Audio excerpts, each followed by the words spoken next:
حضور اقدس صلی اللہ علیہ وسلم نے ارشاد فرمایا، زیر جامہ کا جو حصہ ٹخنوں سے نیچے ہو وہ جہنم میں ہوگا۔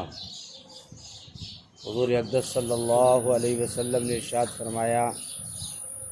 زیر جامہ کا جو حصہ ٹخنوں سے نیچے ہوگا وہ جہنم میں ہوگا۔ حضور اقدس صلی اللہ علیہ وسلم نے ارشاد فرمایا، زیر جامہ کا جو حصہ ٹخنوں سے نیچے ہوگا وہ جہنم میں ہوگا۔ اس حدیث مبارکہ میں حضور اقدس صلی اللہ علیہ وسلم نے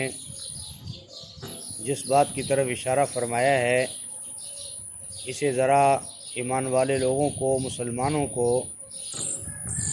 اپنے دماغ میں اچھے طریقے سے بٹھانا چاہیے کہ یہ وہ عمل ہے جس کو آج مسلمان معمولی سمجھتا ہے،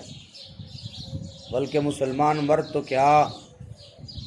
عورتوں کے دماغ سے تو یہ بات بالکل نکل گئی ہے کہ شلوار کا یعنی جو حصہ ایمان والے لوگوں کے لیے اللہ کے نبی صلی اللہ علیہ وسلم نے فرمایا کہ جو حصہ ٹخنوں سے نیچے ہوگا سمجھ لو کہ وہ جہنم کا حصہ ہے، اور فرمایا کہ خواتین کے لیے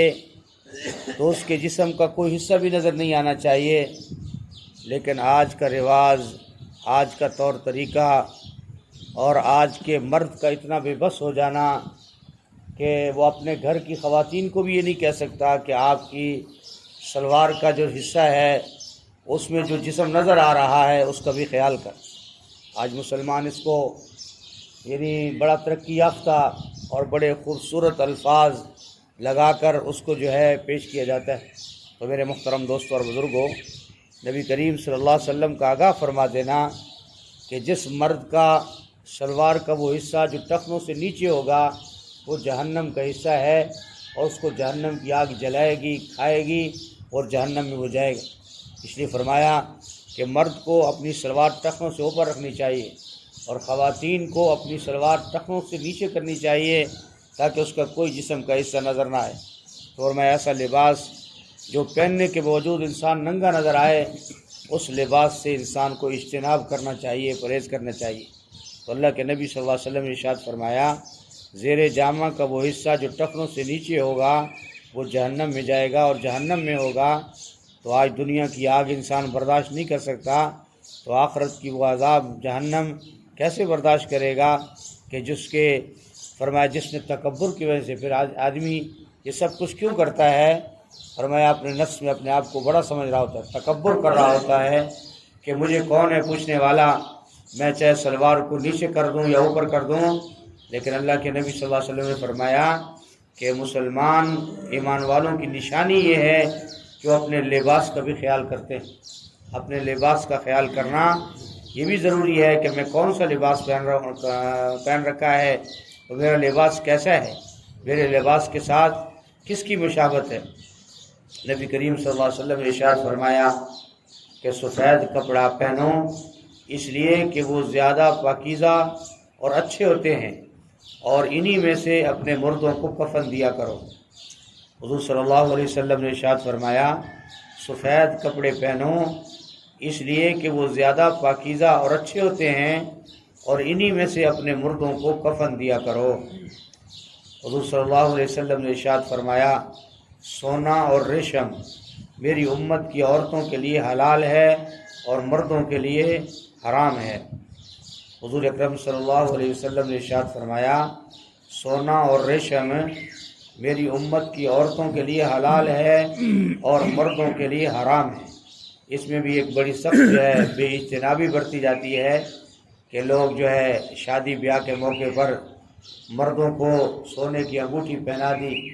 کوئی منع کرنے پر کہے کہ میاں ایسا نہ کرو، اور کہتے ہیں جاؤ جاؤ مولوی صاحب آپ کو کیا پتہ ہے، کوئی بات نہیں کوئی بات نہیں۔ تو اللہ کے نبی صلی اللہ علیہ وسلم نے کوئی بات سے منع فرما دیا، کیوں کوئی بات نہیں ہے؟ اللہ کے نبی نے جس کام سے منع کر دیا ہو اسے نہیں کرنا چاہیے۔ اللہ کے نبی گویا کہ جس عمل سے منع کر رہے ہیں اس پر سٹے اور حکم جاری کر رہے ہیں کہ اس کو نہیں کرنا،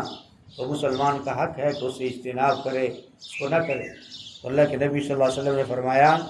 کہ مرد کے لیے سونا اور ریشم، فرمایا کہ میری امت کے مردوں کے لیے حرام ہے اور میری امت کی عورتوں کے لیے حلال ہے۔ اللہ پاک ہم سب کی حفاظت فرمائے۔ جو ہم نے سنا ہے اللہ ہمیں اس پر عمل کرنے کی توفیق نصیب فرمائے۔ الحمدللہ رب العالمین والعاقبۃ للمتقین والصلاۃ والسلام علی سید الانبیاء والمرسلین۔ اللهم انك عفو کریم تحب العفو فاعف عنا یا کریم۔ اللهم احسن عاقبتنا فی الامور كلها واجرنا من خزي الدنيا وعذاب الآخرة۔ اللهم اكفنا بما شئت، اللهم انا نجعلك في نورهم ونعوذ بك من شرورهم۔ اللهم إني أسألك الهدى والتقى والعفاف والغنى، لا إله إلا أنت سبحانك إني كنت من الظالمين، وأفوض أمري إلى الله إن الله بصير بالعباد۔ اللهم أنت السلام ومنك السلام، تباركت ربنا وتعاليت يا ذا